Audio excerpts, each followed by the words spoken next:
السلام عليكم ورحمة الله وبركاته. كلاكيت تاني مرة هنعمل فيديو مجمع هنتكلم فيه عن كل حاجة حصلت الأسبوع دوت، عشان كل الماتشات اتلعبت مع بعض، رغم إن جولة الدوري الإنجليزي كانت جولة ناقصة وماتشات قليلة علشان نهائي الكاراباو اللي كان بيلعب فيه ليفربول ونيوكاسل، اللي ليفربول بتضيع تاني بطولة في أسبوعين ورا بعض. هنتكلم عن الدوري الإنجليزي، مانشستر سيتي، الأرسنال، تشيلسي. هنتكلم عن الدوري الإسباني، ريال مدريد، برشلونة وأتلتيكو. عندنا فيديو حلو قوي فخليكم معايا. هتلاقي الفيديو متقسم فقرات علشان لو حابب تنط على فقره وتسيب الفقره الثانيه، فيلا بينا بسرعه. نبدا الفيديو بتاعنا بايه يا ترى؟ بايه يا ترى؟ انا عندي يعني مش عارف.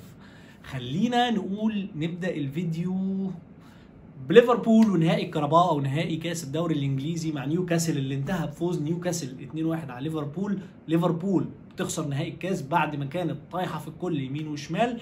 ليفربول بتخسر تاني بطوله بعد ما خرجت من باريس في الشامبيونز ليج، يا دوبك ما كملتش اسبوع.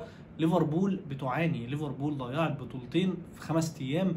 ليفربول رايحه على فين بعد ما ليفربول كانت بادئه الموسم صاروخ طالع مفيش حد عارف يوقفه. ليفربول متصدره مجموعه الشامبيونز ليج لمده 7 ماتشات، كله متصدره، ما خسرتش غير ماتش واحد اللي ريح فيه اللعيبه كلها بعد ما كان ضمن ان هو هيفضل الاول، ورغم كده خرج في دور ال 16 على طول، ما استناش حد للثمانيه ولا للسيمي فاينل. ليفربول عمل ماتش من اسوأ ما يمكن قدام نيوكاسل سيطرت على الماتش سيطره تامه. ليفربول ارني سلوت بدا بتشكيله مش احسن حاجه. كليهير ايه لازمته؟ ماشي، انا متفهم مبدا ان انت بتلعبه الكاس، بس يعني كده الراجل ده ما ينفعش يقعد عندك وهيمشي في الغالب. فليه الجون اللي دخل فيه، معلش لو اليسون كان واقف ما كانش هيدخل. كوره دان بيرن طالع بينط، مفيش اي بني ادم معاه، علشان انت برضو بادئ تشكيله غلط، ما عندكش سلاح مضاد للكورنرات او للكرات الثابته بتاعه نيوكاسل. دان بيرن طلع حط الكوره تقريبا من على حدود ال 18 بدماغه في الجون. وجهه نظري التي لا قيمه لها يا عم سلوت، ان الكوره دي لو كان اليسون واقف كانت هتتجاب. الكوره قويه، الكوره موجهه، ولكن هي في المتناول جدا. الكوره غلطه كبيره قوي من ارني سلوت مبدئيا، ان هو مش ممرن لعيبته على كور ثابته زي دي، ان هو لعيب زي خدي خاجبه مقعده بره والراجل ده بيلعب بدماغه، لعيب زي يونيز مقعده بره والراجل ده بيلعب بدماغه. اللعيبه دي فعلا في ال 18 كانت تبقى مهمه جدا، لكن انت مخلي تقريبا كان ماكاليستر اللي ماسك دان بيرن مخلي واحد 160 سم ماسك واحد 2 متر، ما ده برضو مش عقل. ليفربول بدات بقيه التشكيله نص الملعب ما فيهوش اي تبديلات، نص ملعب مستنزف بدنيا، كله مستنزف بدنيا. يعني جرافنبرخ اللي كنا طالعين بيه السما، الراجل مش قادر يقف على رجله، الراجل بيضيع. خط الدفاع ماشي، بدا هو خط الدفاع، يمكن ارنولد بس اللي بدله بسبب الاصابه، بس ما فيش مشكله، يعني ده تبديل اضطراري، ولكن برضو تاثير ماتش الشامبيونز ليج كان مأثر على خط الدفاع. الجون الثاني ايزاك غفل فان دايك فيه، فان دايك واقف سرحان مش مستوعب ان في حد اصلا موجود معاه، ان حد واقف فنش حلو قوي ايزاك. ده بالمناسبه ده تاني جون جابه بعد الجون اللي جابه واتلغى بسبب الاوفسايد، وكان هيجيب جون بعده ثالث وبرده اتحسب اوفسايد، ولكن الكره دي كان كليهير صدها، ولكن فان دايك واقف سرحان. لعيبه ليفربول كلها تايهه في الملعب، لعيبه ليفربول كلها مش قادره تركز. ارني سلوت ما اداهمش جرعه الريكفري المفروض يديها لهم بعد خساره باريس والخروج من الشامبيونز ليج. خط الهجوم يوتا ودياز بجد كفايه كده، كفايه. دياز حنكشه، ده انت بتحنكش اكتر من فيني يا عم، ايه اللي انت بتهببه ده؟ ويوتا خلاص، يوتا نسي الكوره فعلا. محمد صلاح زي ما تقول كده لويس انريكي ادى الزتونه او ادى الخلاصه او ادى البرشامه لاي حد هيلاعب ليفربول. باشا خد امسك محمد صلاح، العب عليه مان تو مان، يا عم العب عليه 2 مان تو مان، لاعب عليه 2، خرج محمد صلاح بره الجيم، خرجت ليفربول بره الجيم. ايدي هاو قدر ان هو يعمل كده. ايدي هاو اتكلمنا عنه كتير قوي يا جماعه في كل الفيديوهات بتاعه الدوري الانجليزي، الراجل عامل سيزون حلو قوي، قدر ان هو يخرج صلاح تماما بره الجيم، ويمكن حتى رغم وهو خارج بره الجيم يعني حط الكوره ثرو المعتاد بتاعه، الاسيست المعتاد بتاعه بوش رجله الخارجي لدياز اللي لوحده تماما في ال6 يارده، بدل ما يحطها في الجون بيطلعها بره. فمحمد صلاح بجد كان متجنب تماما. وللاسف ليفربول لما محمد صلاح بيبقى موجود وفي الملعب ومتجنب ما بتعرفش تلعب، ما بالك بقى لو هو مش موجود، وما بالك بقى لو هو مشي من النادي. فكر معايا كده وتخيل حل ليفربول هيروح لفين. هنرجع لايام سودا ما حدش عايز يرجع لها. اخر حاجه هتكلم عنها بجد في ليفربول وهو كييزا اللي نزل باقل فرصه استلم الكوره حط جون. كييزا اللي انت مقعده موسم كامل، كييزا اللي الناس كلها بتسال الراجل ده كان الجولدن بوي بتاع ايطاليا، ما بيلعبش ليه في ليفربول من ساعه ما جه. انا متفاهم ان هو كان مصاب شويه وريح ومش عارف ايه، ولكن الاصابه انتهت. ما بيلعبش ليه؟ هل انت مقتنع ان يوتا ودياز احسن منه؟ ان نونيز احسن منه؟ انا بجد مش فاهم. يمكن الوحيد اللي في خط الهجوم احسن منه باستثناء محمد صلاح طبعا هو خدي خاجبه، ولكن كيزا الراجل نزل من اقل فرصه جاب لك جون. بيقول لك انا اهو بتلاعب 2 بهايم ولا 3 بهايم بقالك سيزون كامل ما بيعملولكش حاجه، انا اهو. فيا عم ارني سلوت ده هايلايت كبير قوي كده هو على اختياراتك وتشكيلتك وادائك في الملعب. اتمنى ان ليفربول تفوق بسرعه من الكبوه اللي هي فيها دي وتلحق نفسها في الدوري، بدل ما تتعكى عكه سودة في الدوري الانجليزي اللي هي لحد دلوقتي متقدمه فيه، متصدره فيه. في دلوقتي توقف دولي، اللعيبه كلها هتريح، اللعيبه كلها المفروض تريلاكس، تخرج بقى كل النيجاتيف انرجي دي من جوه دماغها. المفروض يبقى في جلسات اصلا، سواء بقى جلسات نفسيه جلسات بدنيه، المفروض تعمل ريكفري اللعيبه دي كلها بحيث ان انت ترجع خلاص ما قدامكش غير الدوري لازم تاخده. ليفربول بعد ما كانت بادئه الموسم الكل بيقول هتاخد كل حاجه، ما بقاش قدامها اي حاجه. وبمناسبه الدوري نروح للدوري الانجليزي اللي كان فيه ماتشات قليله قوي الاسبوع دوت. كان تقريبا متاجل فيه ماتشين، ولكن اتلعب فيه ماتش مانشستر سيتي اللي ما يهمنيش فيه اي حاجه غير ان ابننا عمر مرموش كان متالق تالق غير عادي. في الفرق يا جماعه، في فرق جاب كبير قوي بين عمر مرموش وبين خط هجوم ونص ملعب مانشستر سيتي. عمر مرموش قدر ان هو بذكاء كبير قوي يجيب ضربه جزاء بسهوله قوي لمانشستر سيتي. كوره ايرلينج هالاند حطها له، الراجل دخل جوه ال 18 غفل الكل. الراجل كان ممكن يشوط وياما شاط كور من هنا وياما جاب اجوان من هنا، بيحط في البعيده وبيحط في الضيقه، ولكن الراجل بمهاره عاليه قوي راح لامم هوبا تاكلينج هوبا ضربه جزاء، دخل ايرلينج هالاند حط الجون الاول لمانشستر سيتي. ولكن استوبينيان بيخش بيحط فاول حلو قوي قوي قوي قوي قوي قوي على يمين ايدرسون. الكره بتخبط في القايم اليمين لايدرسون وبتخش جوه الجون عشان يتعادل 1-1. ولكن عمر مرموش ما بيسكتش للمره الثانيه وبياخد كره طايشه ومشتته كده في نص الملعب، الكره فيها دربكه، اتحطت له باص، الراجل خد من نص الملعب جري استخدم سرعته وعدل الكوره، حط شوطه حلوه قوي. انا شخصيا الشوطه دي فكرتني بحاجه كده كريستيانو رونالدو، عارف الكره اللي هو بتتحط كده وتنزل كده دي؟ يعني هي مش شوطه قويه، هي مش قذيفه، هي مش ار2 حتى، لا الكوره يا جماعه اللي هي الموزه المقلوبه، مش الموزه دي، لا الموزه دي.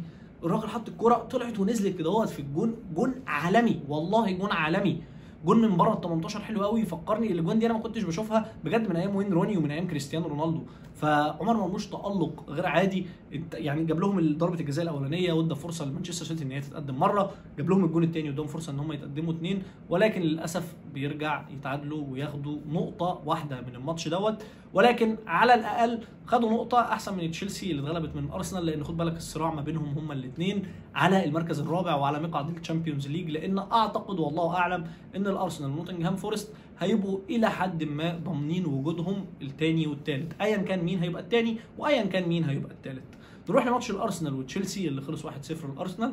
انا بالنسبه لي كان ماتش ممل، ماتش ما فيهوش اداء كبير قوي. الماتش خلص 1-0 للارسنال رغم ان الاستحواذ في الكوره كله كان لتشيلسي، تقريبا كان 60% تشيلسي 40% ارسنال. ولكن في النهايه انت لو بصيت معايا على الستيتس، الاحصائيات او الشوتس اون تارجت، التسديدات على المرمى، تشيلسي طوال ال 90 دقيقه شاطت 4 كور بس، ما كانش فيهم من وجهه نظري غير واحده بس هي اللي خطر، اللي هي بتاعت كوكوريلا اللي شاطها من على الشمال وعدت ما بين رجلين رايه كده وبعدين عدت من جنب العارضه. وارسنال ما شاطش على الجون غير 2 شوتس اون تارجت بس، واحده دخل الجون والثانيه برده ميكيل ميرينو هو اللي حطها وقدر سانشيز ان هو يشيلها. غير كده الماتش كان ميت، الماتش ما كانش فيه اي حاجه، الماتش كان ممل من وجهه نظري. ميكيل ميرينو تألق غير عادي في مركزه الجديد كمهاجم، ولكن ارسنال هتفضل لحد امتى من غير مهاجم؟ تشيلسي الوقعه السوداء اللي وقعتها دي حلها ايه؟ انا بجد مش عارف. ولكن يعني مش هلوم عليك يا عم ماريسكا، لان اذا كان جوارديولا نفسه وقع ومحدش عارف يقومه يعني. فارسنال خدت 3 نقط مهمين قوي، مهمين قوي قوي قوي قوي قوي قوي بجد في صراع الدوري، مهمين قوي. لان ليفربول لو كملت في الوقعه اللي هي فيها دي، مش عايز اقول لك ان ارسنال ممكن تنافس على الدوري تاني عادي ويرجع لها المنافسه، يعني الفرق مش بعيد، انت بتتكلم الفرق 7 نقط تقريبا او 8 نقط، فال3 نقط دولت مهمين جدا خصوصا في الفتره دي. التوقف الدولي ده جه في مصلحه ليفربول مش في مصلحه ارسنال تماما، ولكن خلينا نشوف ايه اللي هيحصل في الدوري وهيخلص على ايه. يعني اتوقع ان هو ما ينفعش يخلص على حاجه غير ان ليفربول تتوج ببطوله الدوري يعني بس خلينا نشوف يعني. وبعدين بقى نروح انا بالنسبه لي للدوري الامتع والاقوى والافضل والالذ والاجمل، وقول زي ما تقول، ودي يا عم ودي. الدوري الاسباني، الدوري الاسباني السيزون ده في حته تانية. ريال مدريد 60 نقطه. ريال مدريد قدرت ان هي تكسب فياريال اخيرا بعد 7 سنين تقريبا ولا 6 سنين. ريال مدريد اخر في ملعبها، يعني في ملعبها علشان الكلام يبقى عيب، قدرنا نكسب فياريال في ملعب الفياريال، قدرنا نغرق الغواصات اخيرا، لان احنا كان عندنا عقده من فياريال. اعتقد لو ذاكرتي ما خانتنيش يعني ان اخر 8 ماتشات لريال مدريد على ملعب فياريال في منهم 7 تعادل وواحد خساره، احنا مش قادرين نكسبهم في ملعبهم. شوف من امتى.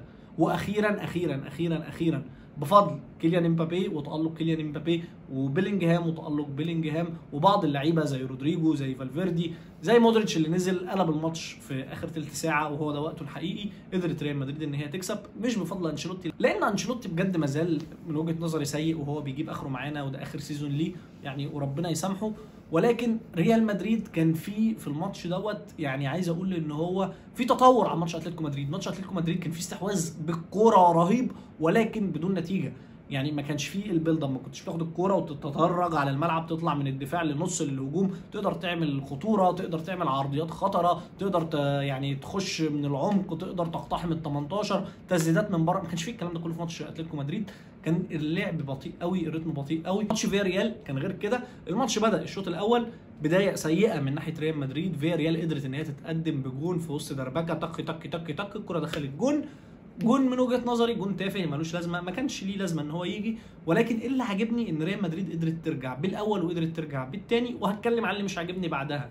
ريال مدريد رتمها كان اسرع الماتش ده، ريال مدريد كانت بتهاجم الماتش ده، ريال مدريد اللعيبه كان عندها دافع الماتش ده، اللعيبه كانت بتروح بتخش بتشوط، كان في تغيير واضح وصريح عن ماتش اتلتيكو مدريد. الجون الاولاني جه عن طريق 1-2 من امبابي لابراهيم دياز اللي دخل انفراد متطرف من على الجنب، حاول يحط الكوره ولكن الجون بيشيلها، بتترد لامبابي على حدود ال6 ياردة، بيشوط الكوره بيتعادل لريال مدريد 1-1. والجون الثاني برضو كيليان امبابي بيخش بيسدد تسديده حلوه قوي قوي قوي قوي قوي من على حدود ال18 على شمال الجون، تقريبا الكره رايحه في المقص في الزاويه التي يسكنها الشيطان زي ما بيقولوا، علشان يتقدم لريال مدريد 2-1. ولكن انا هقف هنا اهوت بقى، لان انت بعد ما تقدمت 2-1 ودي عاده انشيلوتي السيئه جدا السيزون دوت، انا لقيته بيدافع. طب انت ليه بتدافع؟ الفرقه اللي قدامك وقعت، قدامك فرصه انك تدوس عليها، تجيب الثالث وتجيب الرابع، وعندك فرقه احسن لعيبه والله احسن لعيبه في العالم. ليه بتدافع؟ ليه الخوف؟ ليه انت ما صدقت اللي هو انا خدت 3 نقط بس خلاص بقى انا عايز اخد جنب انا وماليش دعوه، انا مش هياجم يا عم، انا عايز احافظ عليهم واخد ال3 نقط وخلاص. مفيش حاجه اسمها كده، لان انت هتتلسع، وياما اتلسعنا منها، ياما الحركه دي اتلسعنا منها، ياما مدريد عملتها والفرقه رجعت تتعادل معانا. يا باشا انت فرقه هجوميه، انت عندك اقوى لعيبه في العالم، عندك اقوى خط هجوم في العالم على الورق، فانت لما تبقى راكب الماتش وبتجيب الثاني يا عم ما تجيب الثالث، يا عم ما تجيب الرابع، ايه المشكله؟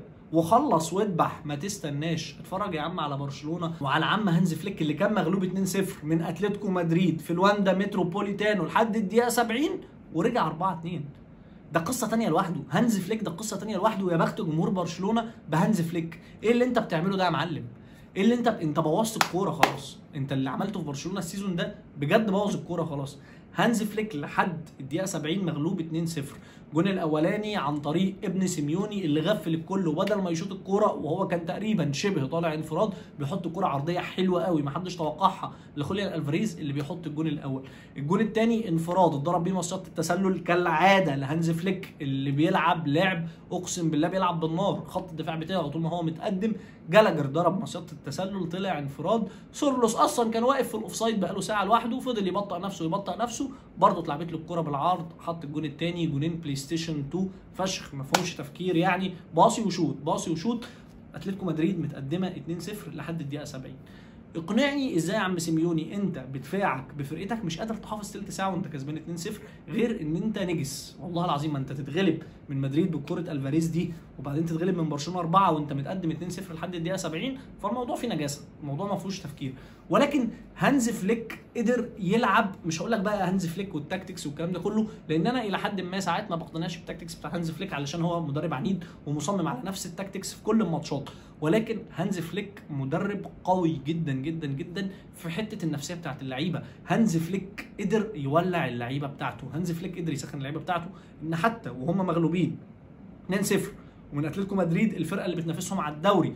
خد بالك قبل الماتش دوت كان اتلتيكو مدريد 56 نقطه وبرشلونه كان 57 نقطه. اتلتيكو لو كانت تكسب كانت 59، مدريد 60، برشلونه 57 ليها ماتش مؤجل، لو كسبته تبقى 60 ويبقى 60 60 59.